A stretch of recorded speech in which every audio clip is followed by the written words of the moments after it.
வணக்கம். எங்களுடைய இந்த ஆழமான அலசலுக்கு உங்களை வரவேற்கிறோம். இன்னைக்கு நாம நம்ம அனுபவங்கள்ல மனசோட பங்க பார்க்க போறோம். குறிப்பா எப்படின்னா, நம்ம மனசே நமக்கு பிரச்சனையை தந்து, அதே சமயம் அதுலேருந்து வெளியே வர்றதுக்கும் எப்படி வழிகாட்டுதுன்னு பார்க்க போறோம். டாக்டர் வால்டர் டாயில் ஸ்டேபிள்ஸ் அவரோட எழுத்துக்களை கொஞ்சம் ஆதாரமா எடுத்துக்கலாம். முக்கியமா 2 மனநிலைகள் இருக்கு. ஒன்று செயல்பாட்டு நிலை, இது கொஞ்சம் பிரச்சனைக்குரியது. இன்னொன்னு செயலற்ற நிலை, இது அமைதி தொடர்பானது. ம். இந்த ரெண்டையும் புரிஞ்சுக்கிறது தான் நம்ம நோக்கம். ஆமாங்க. அதுக்கு ஒரு நல்ல ஆரம்ப புள்ளி இந்த மேற்கோள் தான். உங்கள சிக்கல்ல மாட்டி விடுறது எப்பவுமே உங்க மனசு தான். உங்க மனசு மட்டும்தான். அதுலேருந்து உங்களை வெளியே கொண்டு வரதும் உங்க மனசு தான். இதுதாங்க நம்ம இன்னி பேச்சோட மையம். அதாவது பிரச்சனைக்குள்ளேயும் மனசு தான் இருக்கு, தீர்வுலையும் மனசு தான் இருக்கு.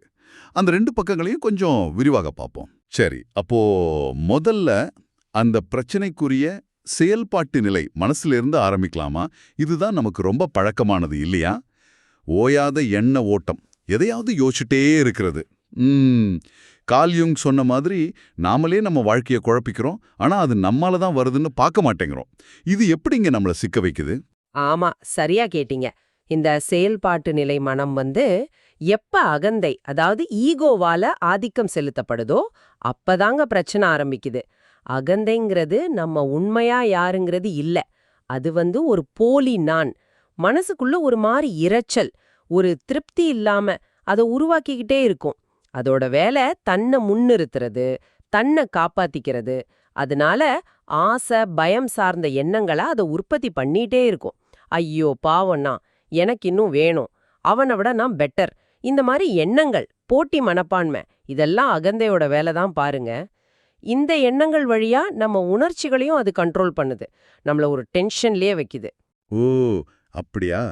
அப்போ இந்த அகந்தை நம்மளை இப்படி ஆட்டி படைக்கும்போது அதோட பிடியிலிருந்து தப்பிக்க வழி இருக்கா?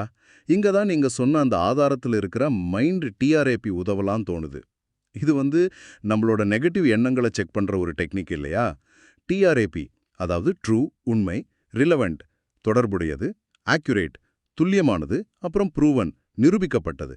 ஒரு எண்ணம் இதுல பாஸ் ஆகலைன்னா அதை ஏன் நம்பணும்? ஆமாங்க, இது ஒரு முக்கியமான முதல் ஸ்டெப். ரொம்ப கரெக்ட். உதாரணத்துக்கு, எக்ஸாம்ல ஃபெயில் ஆன ஜாக் தன்னை முட்டாள்னு நினைச்சுக்கிறது இந்த டிஆர்ஏபி டெஸ்ட்ல நிக்காது. அது உண்மையா இல்ல, நிரூபிக்கப்பட்டதா இல்ல, இது மாதிரி எண்ணங்களை சரி பண்ண சிபிடி மாதிரி தெரப்பி உதவுன்னு ஆதாரம் சொல்லுது. ஆனா நீங்க சொன்ன மாதிரி இதோட ஆணிவேர் அந்த அகந்தே தான். வெறுப்பு, கோபம், பேராசை, பொறாமை, இன்னும் நிறைய இருக்கு. இதெல்லாம் அகந்தையோட சேர்ந்தது. அந்த அகந்தை நம்மள ஆள்ற வரைக்கும் உண்மையான அமைதி கொஞ்சம் கஷ்டம்தான். சரி, அப்ப இந்த செயல்பாட்டு அகந்தை சார்ந்த மனநிலை தான் இன்னைக்கு நாம பார்க்குற இந்த மன அழுத்தம், பதட்டம், மனச்சோர்வு, இதுக்கெல்லாம் முக்கிய காரணம்னு ஆதாரம் சொல்லுதா? நிச்சயமா. புள்ளி விவரங்கள் அதைத்தாங்க காட்டுது. உலக அளவுல பார்த்தா மனநல பிரச்சனைகள்ல ஆங்ஸைட்டி தான் முதல்ல நிக்குது. நாள்பட்ட மன அழுத்தம் உடம்பையும் பாதிக்குது. சுகர், ஹார்ட் ப்ராப்ளம்ஸ் வர காரணமாகுது. வேலை செய்யற இடத்துல கூட இதனால லீவ் போடுறவங்க அதிகமாயிட்டாங்க. இது ஒரு மாதிரி நச்சு வட்டம் மாதிரி. ஆதாரம் இத பிரச்சனை வலி சுழற்சி அப்படின்னு சொல்லுது.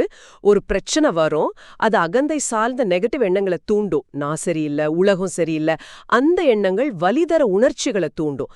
கவலை, கோபம், பயம், அந்த உணர்ச்சிகள் மறுபடியும் அதே எண்ணங்களை வலுப்படுத்தும். இதுல நம்ம மாட்டிக்கிறோம். இங்க ஒரு முக்கியமான விஷயத்தை நம்ம ஞாபகம் வச்சுக்கணும். உங்க உணர்வுகள் எப்பவுமே உங்க எண்ணங்களுக்கு உண்மையா இருக்கும். ஆனா உங்க எண்ணங்கள் எப்பவுமே நீங்க யாருங்கிறதுக்கு உண்மையா இருக்காது.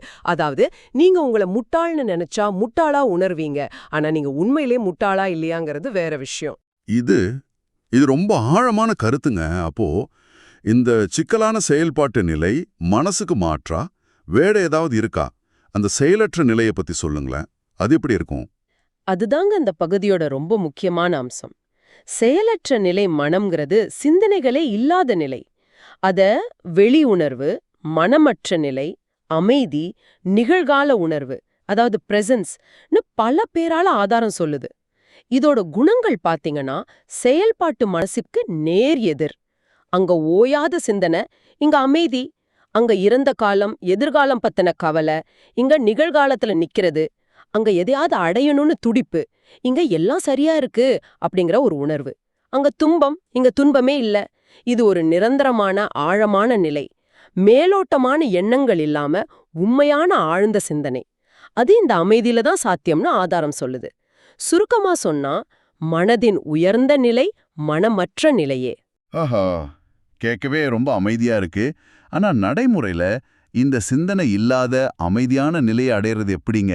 இது எல்லாருக்கும் முடியுமா, இல்ல சாமியார்களுக்கு மட்டும்தானா? இல்ல, இது எல்லாருக்குமே சாத்தியமான நிலைதாங்க. ஆனா அதுக்கு கொஞ்சம் பயிற்சி தேவை. ஆதாரம் தியானம், MMT மைண்ட்ஃபுல்னஸ் மெடிடேஷன் தெரப்பி, அப்புறம் நினைவாற்றல் பயிற்சிகளை நல்லா பரிந்துரைக்குது. இதெல்லாம் மனசோட அந்த இரைச்சலை குறைச்சு அந்த அமைதியான உள்வெளிய உணர உதவும். சிந்தனைகளை தாண்டி போக சில வழிகளையும் ஆதாரம் காட்டுது. உதாரணத்துக்கு, உங்க மூச்சுல முழு கவனத்தையும் வைக்கிறது, இல்லனா இயற்கையோட அழகே, ஒரு பூவையோ மரத்தையோ அதுக்கு எந்த பேரும் கொடுக்காம சும்மா கவனிக்கிறது. சில சமயம் ஒரு பெரிய கஷ்டம் வரப்ப கூட மனசு தானாவே அதிர்ச்சியில சிந்தனைய நிறுத்திடும் பாருங்க. அந்த நிகழ்கணத்தோட தீவிரம் தெரியும். அந்த அனுபவத்தை நாம கவனிக்க ஆரம்பிச்சாலே அதுவே ஒரு வழியா மாறும். ஆமா, சில கஷ்டமான நேரத்துல மனசு அப்படி ஸ்தம்பிச்சு நிக்கிறத உணர்ந்திருக்கும். சரி, ஆனா இந்த செயலற்ற நிலை நமக்கு எப்படி நல்லது செய்யுது? சும்மா அமைதியா இருந்தா போதுமா? இது சும்மா அமைதியா இருக்கிறது இல்லைங்க. இந்த நிலைதான் நம்மளோட உண்மையான இயல்போட ஆதாரம், அத மூலம், சோர்ஸ், உண்மையான நான், ஆத்தென்டிக் செல்ஃப், இருத்தல், பீயிங் அப்படின்லாம் சொல்லுது. அதோட இணைக்குது. நாம யாருங்கிற ஆழமான கேள்விக்கு பதில் அந்த செயல்பாட்டு மனசோட சிந்தனையிலிருந்து வராது. அது இந்த அமைதியிலிருந்து தான் தானா வெளிப்படும்னு ஆதாரம் சொல்லுது. உண்மையான ஞானம், ஆழமான புரிதல், கிரியேட்டிவிட்டி இதெல்லாம் இந்த அமைதியான நிலையிலிருந்து தான் பிறக்குது. உதாரணத்துக்கு மன்னிப்பே எடுத்துக்கோங்களேன். செயல்பாட்டு மனசு பழைய காயங்களையும் கோபத்தையும் சுமந்துட்டே இருக்கும்.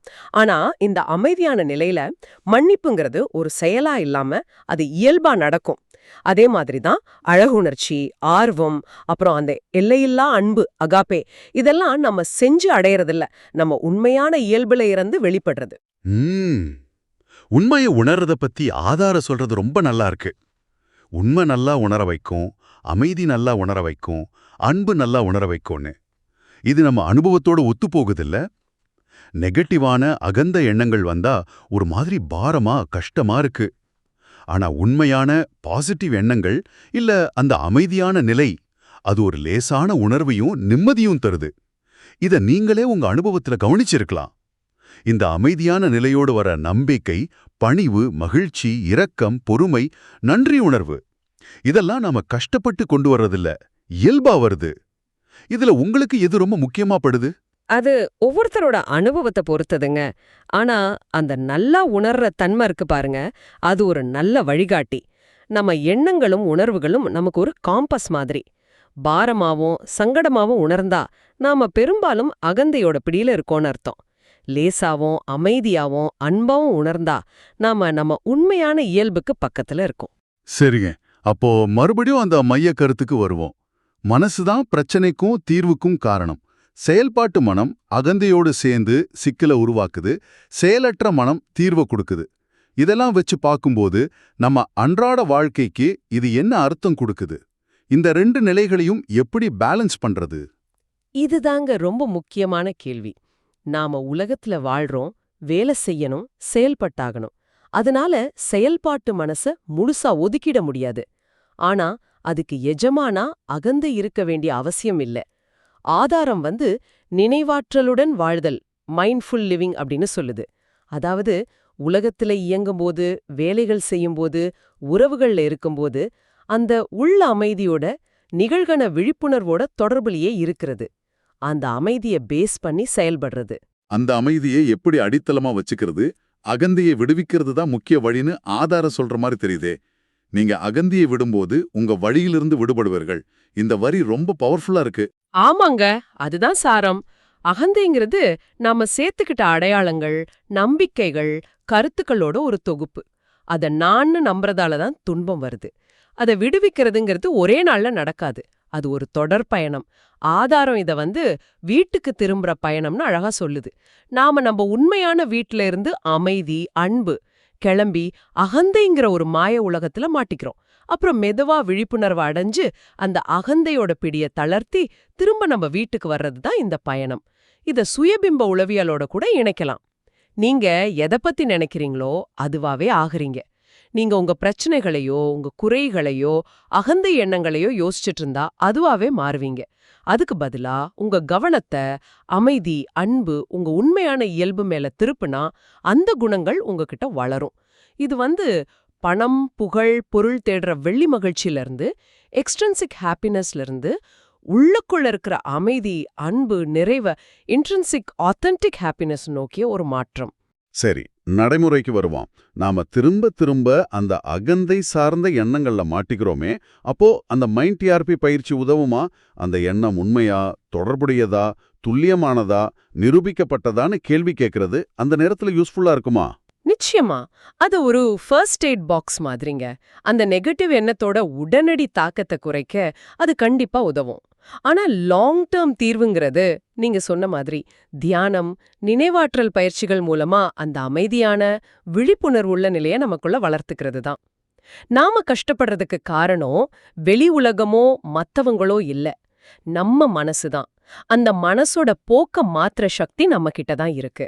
அந்த அமைதியான வெளிப்புணர்வுள்ள நிலையை தேர்ந்தெடுக்கிறது தான் இந்த சுழல்ல இருந்து வெளியே வர வழி.